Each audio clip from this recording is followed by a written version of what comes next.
ডাক্তারি পেশাটাতে যেন সবথেকে বেশি যেহেতু মানুষের কাছাকাছি থাকা যায়। আমার এই সফলতার পিছনে আমি সর্বপ্রথম আমার সৃষ্টিকর্তাকে অনেক অনেক শুকরিয়া আদায় করতে চাই। ওনারা খুবই হেল্পফুল ছিলেন।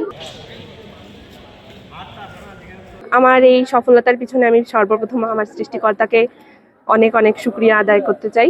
তারপর আমার মা বাবা, আমার বোন, আমার পরিবারের সকলকে ধন্যবাদ।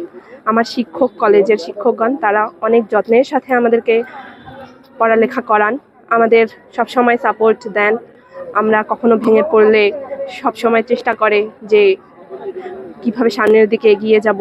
তাদের একান্ত প্রচেষ্টাই আমরা আজকে এই পর্যন্ত আসতে পেরেছি। তাদেরকে অনেক অনেক ধন্যবাদ। স্কুল শাখা থেকে কলেজ শাখা পর্যন্ত সব শিক্ষকগণ আমাকে একদম সন্তানের মতো ব্যবহার করছেন আমার সাথে, এবং ওনারা খুবই হেল্পফুল ছিলেন।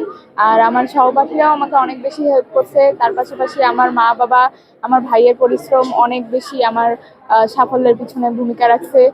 সবশেষে সৃষ্টিকর্তার প্রতি অনেক অনেক বেশি কৃতজ্ঞতা আমাকে এই অবস্থানটা দেওয়ার জন্য।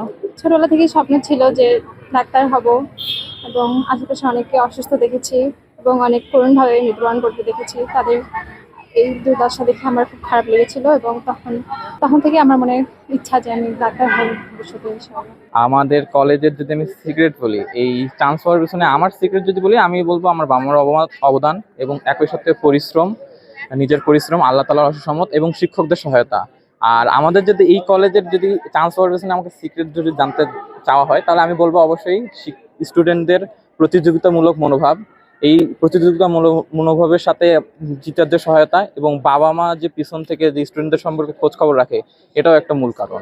ডাক্তারি পেশাটাতে যেন সবথেকে বেশি যেহেতু মানুষের কাছাকাছি থাকা যায়, এই জন্য আমি ডাক্তারি পেশাটার দিকেই ঝুঁকে পড়ি অনেক আগে থেকেই, এবং চেষ্টা করে প্রথমবার ব্যর্থ হলেও দ্বিতীয়বার আমি সফল হই।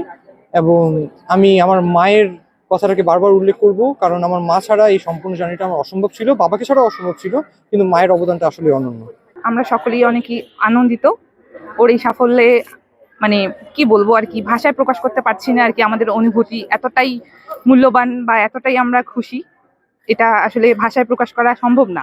বিগত দিনগুলোতে ধারাবাহিকভাবে বোর্ডের পরীক্ষায় এসএসসি, এইচএসসি সব পরীক্ষায় আমরা প্রথম দিকে থাকি। প্রত্যেক বছরে মেডিকেল কলেজগুলোতে এরকম, কিন্তু আমাদের লাস্ট ইয়ার প্রথম দিকে 54 জনের মতো, 54 জনের মতো বোধহয় ছিল। পরে ওয়েটিং থেকে ডেন্টাল সহ আমরা 62 জন পেয়েছিলাম। আজকে পর্যন্ত আমরা যে খবর জানি সেটা হচ্ছে 49 জন।